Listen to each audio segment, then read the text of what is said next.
कुमार स्वागत करता हूं अपने YouTube channel study with Anil में। आज क्लास 12 के विद्यार्थियों के लिए पॉलिटिकल साइंस का बहुत ही महत्वपूर्ण चैप्टर लेकर आया हूं, जिसमें हम लोग जानेंगे भारत के विदेश संबंध। ये देखिए चैप्टर 4 है पॉलिटिकल साइंस के अंतर्गत, तो इसके बारे में हम लोग अध्ययन करेंगे। सबसे पहले हम लोग को जानना जरूरी यह है कि भारत के विदेश संबंध जो शीर्षक दिया गया है उसका मतलब क्या होता है, यानी शीर्षक का अर्थ क्या है। तो देखिए शीर्षक में जो दिया गया भारत के विदेश संबंध, उसका तात्पर्य यह है कि भारत जो है दूसरे देशों के साथ जो विदेश संबंध अपनाया था उसकी क्या रणनीतियां थी, इसके बारे में हम लोग को जानना है। तो आपको यहाँ हम व्याख्यात्मक रूप देने वाले हैं, चलिए जानते हैं क्या है। देखिए टॉपिक पहले तो हम लोग को ये जानना जरूरी है कि भारत के विदेश संबंध के अंतर्गत तो बातें हैं, लेकिन कुछ ऐसी भी स्थितियां बनी थी जो भारत के विदेश संबंध के विपरीत थी। जैसे पहले हम आते हैं भारत के पड़ोसी देश। चूंकि बहुत सारी स्थितियों में देखा गया है कि भारत का जब विदेशी संबंध बनाना हो तो सबसे पहले अपने घर के आसपास की जो संबंध होती है उसको बनाना होता है। अर्थात कहने का मतलब यह है कि जब अपने देश की मजबूतीकरण प्रदान करना चाहेंगे तो अपने आसपास के जो क्षेत्र है, जैसे कि आसपास के पड़ोसी देश हैं, उनके साथ संबंध बनाना बहुत जरूरी होता है। लेकिन आपको बता देते हैं कि कुछ ऐसी भी स्थितियां बनी थी जो सीमा विवाद को लेकर कि कई बार युद्ध की स्थिति भी देखने को मिली थी। तो यहां हम बात करेंगे पहले युद्ध की स्थिति के बारे में, यानी भारत के पड़ोसी देश से संबंधित जो युद्ध हुए थे उसके बारे में। तो देखिए 4 ऐसे युद्ध हैं जो एक भयावह स्थिति जो है उत्पन्न कर दिया था। तो उन युद्धों के बारे में हम जानेंगे। ये आजादी के बाद की युद्ध की प्रक्रिया है जिसके बारे में हम लोग जानेंगे। देखिए यहाँ पर 1962 में क्या हुआ कि भारत और चीन के साथ युद्ध हुआ था, वो भी सीमा विवाद को लेकर, यानी कि जो अरुणाचल प्रदेश वाला जो स्पर्श हुआ कुछ क्षेत्र है उस सीमा विवाद को लेकर जो है भारत और चीन के बीच जो है युद्ध हुआ। इस युद्ध में विजयी जो है चीन ही रहा, चूंकि कई रणनीतियों को उसके पास इस तरह हम कह सकते हैं कि परमाणु शक्ति अभी काफी उस समय बेहतर था, कई स्थितियों में सैन्य व्यवस्था भी काफी प्रबल था, और यही वजह था कि चीन जो है इस युद्ध में जीत चुका था। और पराजय के रूप में अगर देखा जाए तो भारत था, यानी पराजित के रूप में जो है भारत यहाँ शामिल था। तो ये चीज आपको याद रखना, जीत हुई थी चीन की और पराजय जो है भारत की हुई थी। 1965 में भी सीमा विवाद की स्थिति वही थी। 1965 में भारत और पाकिस्तान के बीच जो है युद्ध की स्थिति देखने को मिली। आपको बता दें कि यह भी युद्ध एक तरह से काफी भयावह स्थिति रूप प्रदान की थी, और यह युद्ध भारत और पाकिस्तान के बीच हुआ था। और इसमें विजयी की बात करें तो भारत था, और पराजय की बात करें हारा था जो वो पाकिस्तान था। यहाँ की फिर एक बार क्या हुआ था कि सीमा विवाद को लेकर, जैसे कि उसमें हम लोग कह सकते हैं कि जब पाकिस्तान सीधे तौर पर क्या किया कि बांग्लादेश को अपने अधिग्रहण क्षेत्र में अपना लिया, तो इसके बाद संरक्षण देने में भारत अपना कामयाबी हासिल किया था। और इसी बीच क्या होता है कि भारत और पाकिस्तान के बीच जो है युद्ध होता है, वो भी बांग्लादेश की कुछ मुद्दा लेकर ये स्थिति बनती है। और इस युद्ध में जो है विजयी भारत ही रहता है और पराजय के रूप में जो है पाकिस्तान रहता है। फिर एक महत्वपूर्ण युद्ध की स्थिति देखने को मिली है 1999 में, यानी कि 1999 में। 1999 में कारगिल युद्ध हुआ था, और कारगिल युद्ध आपको पता होगा कि कारगिल के क्षेत्रों में हुआ था, जो कि कश्मीर वाला एक तरह से हिंसा के रूप में था। और यहाँ पर कारगिल जो एक तरह से जम्मू कश्मीर वाला कुछ क्षेत्रों को सीमा विवाद था उसके लिए किया गया था। और यह युद्ध भी भारत पाक के बीच हुआ था, और विजयी जो है भारत रहा और पराजय जो है पाकिस्तान रहा। तो यहाँ एक बार रिकॉल करते हैं कि क्या चीजें हैं। देखिए रिकॉल में आप बात करें तो पहला 1962 में युद्ध हुआ भारत चीन से, जो चीन विजयी रहा और भारत जो है पराजय हुआ। और 1965 में, 1971 में, 1999 में जो है युद्ध हुआ है जिसमें भारत पाक ही शामिल हुआ है, लेकिन जीत किसकी हुई है तो भारत की हुई है। इसके बाद अब हम लोग आगे की जो स्थिति है उसके बारे में हम लोग जानेंगे। देखिए यहाँ पर भारतीय संविधान के अनुच्छेद 51 आर्टिकल 51 कहता है कि मतलब उसके अंतर्गत कहा गया है कि अंतर्राष्ट्रीय शांति और सुरक्षा को बढ़ाने के उद्देश्य से राज्य नीति निर्देशक तत्व सिद्धांत को प्रदान किया है। अब देखिए यहाँ एक सबसे महत्वपूर्ण बिंदु स्पष्ट हो रही है। आपको पता होगा कि आर्टिकल के रूप में जो 36 से लेकर 51 के बीच जो अधिकार दिए गए हैं आर्टिकल में, अनुच्छेद में, तो वो नीति निर्देशक तत्व के अंतर्गत शामिल है। उसमें 51 जो है, जो 51 अनुच्छेद है, उसमें कहा गया है कि अंतर्राष्ट्रीय शांति और सुरक्षा को बनाए रखने के लिए राज्य नीति निर्देशक तत्व को जो है एक तरह से पालन करने का एक तरह से कार्य करता है। तो यहाँ पर उसके कुछ सिद्धांत हैं, वो सिद्धांत जो कि विदेशी संबंध से ही जोड़ता है। और विदेशी संबंध को क्यों अपनाना चाहिए, इसके मुख्य पॉइंट यहाँ से मिलते हैं। तो हम लोग यहाँ पर ही चर्चा करने वाले हैं कि कहाँ से इसके पॉइंट जो है मिलते हैं। अब देखिए, सबसे महत्वपूर्ण बात यह है कि पहला कहता है कि अंतर्राष्ट्रीय शांति और सुरक्षा में अभिवृद्धि कर। अभिवृद्धि का मतलब एक तरह से बढ़ावा देना। वृद्धि और अभिवृद्धि में ध्यान रखिए कि वृद्धि आपको याद रखना, अभिवृद्धि यानी वृद्धि का ही एक व्यापक रूप ही अभिवृद्धि के रूप में माना जाता है। यानी 51 कहता है कि अंतर्राष्ट्रीय शांति और सुरक्षा बनाने में जो है ये 51 अनुच्छेद काफी महत्व देता है। ये विदेश संबंध के रूप में कहा जा रहा है। दूसरा कहा जा रहा है कि राष्ट्र के बीच न्याय संगत और सम्मानपूर्ण यानी सम्मानपूर्ण संबंधों को बनाए रखना, ये भी अपनी एक तरह से उज्जवल प्रक्रियाओं को जो है संदर्भित करता है। वहीं हम बात करें तीसरी, तो संगठित लोगों को एक दूसरे व्यवहारों में अंतर्राष्ट्रीय विधि और संधि बाध्यताओं को यानी उसके प्रति आदर भाव करना।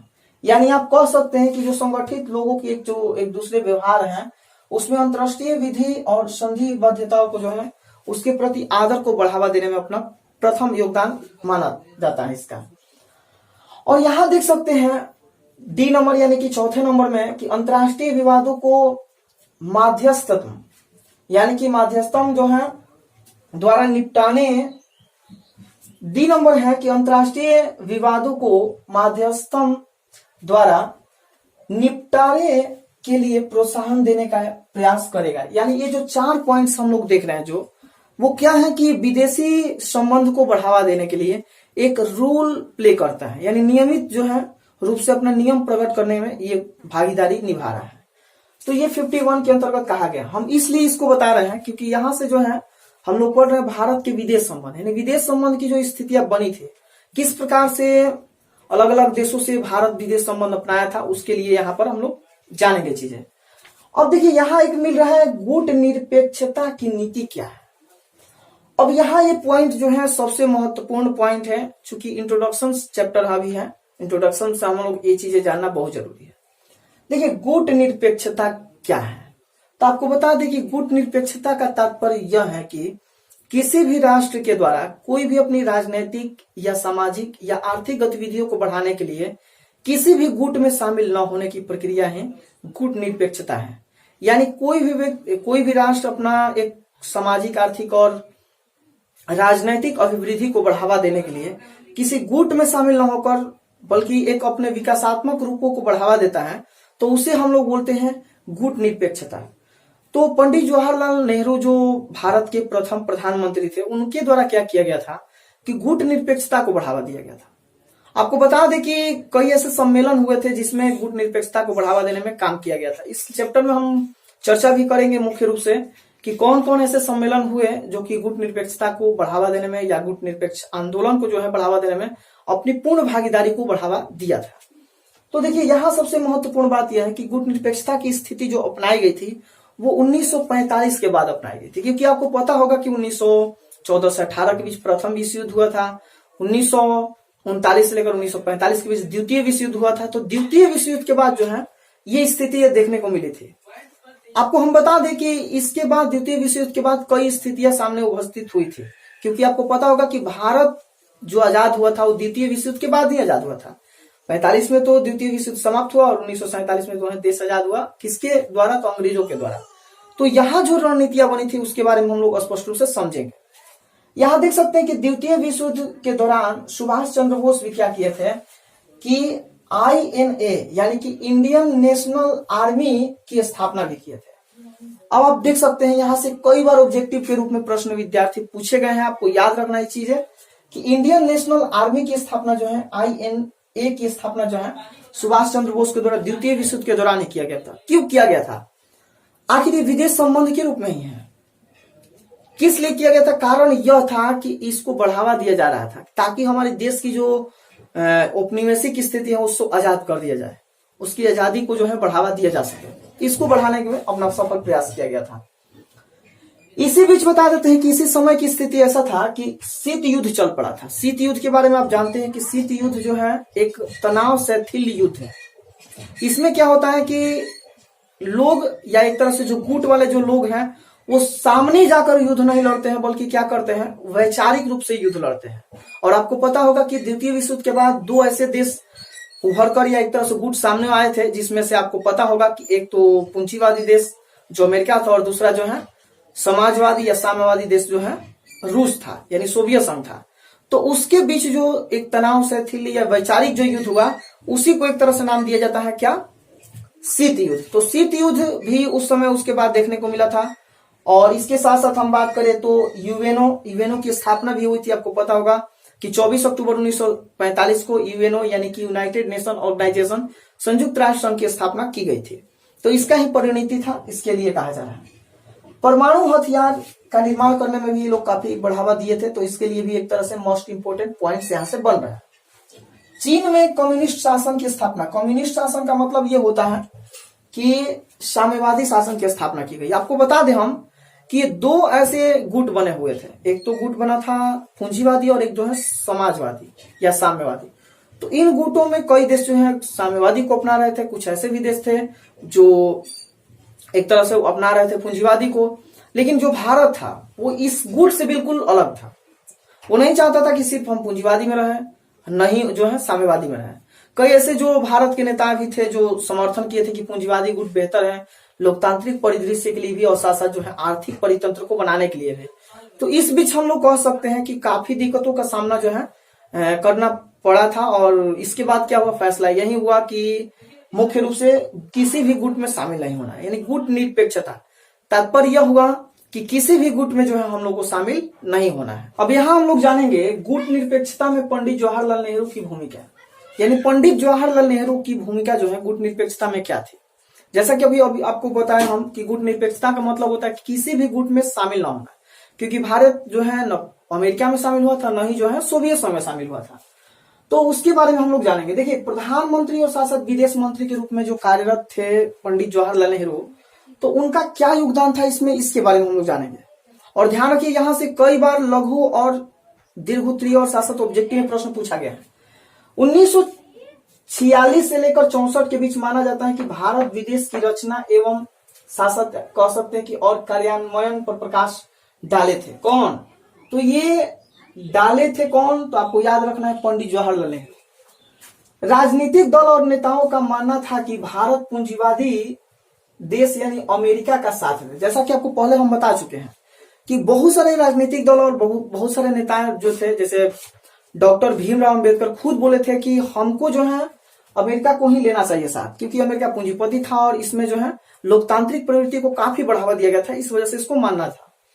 अब यहां जानेंगे आगे कि दो खेमों की दूरी क्या थी। दो खेमों मतलब आपको समझ में आ रहा है, एक तो पूंजीवादी देश अमेरिका और दूसरा जो है साम्यवादी देश के अंतर्गत सोवियत संघ। तो यहां देखिए कुछ पॉइंट है जहां से हम लोग समझेंगे। पहला पॉइंट है कि आजाद भारत की विदेश नीति में शांतिपूर्ण विश्व का सपना था और इसके लिए भारत ने गुट निरपेक्षता की नीति का पालन किया। ये बात सत्य है कि विदेश नीति में शांतिपूर्ण विश्व का सपना और साथ साथ जो है इसके लिए भारत ने गुट निरपेक्षता की नीति का पालन किया था। तो यहां से कई बार ऑब्जेक्टिव के रूप में प्रश्न आते हैं।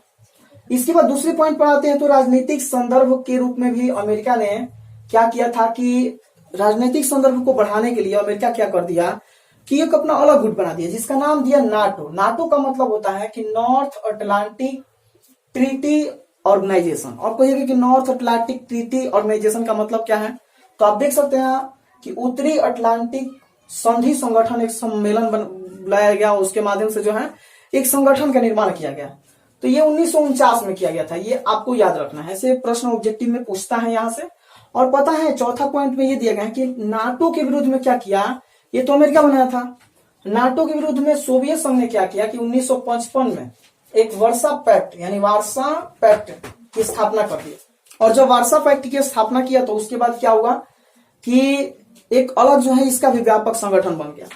और पांचवा पॉइंट में आप देख सकते हैं, इसमें बताया गया कि 1956 में जब ब्रिटेन स्वेज नहर के मामले को लेकर मिस्र पर आक्रमण किया था तो उस समय भारत इसका विरोध किया था।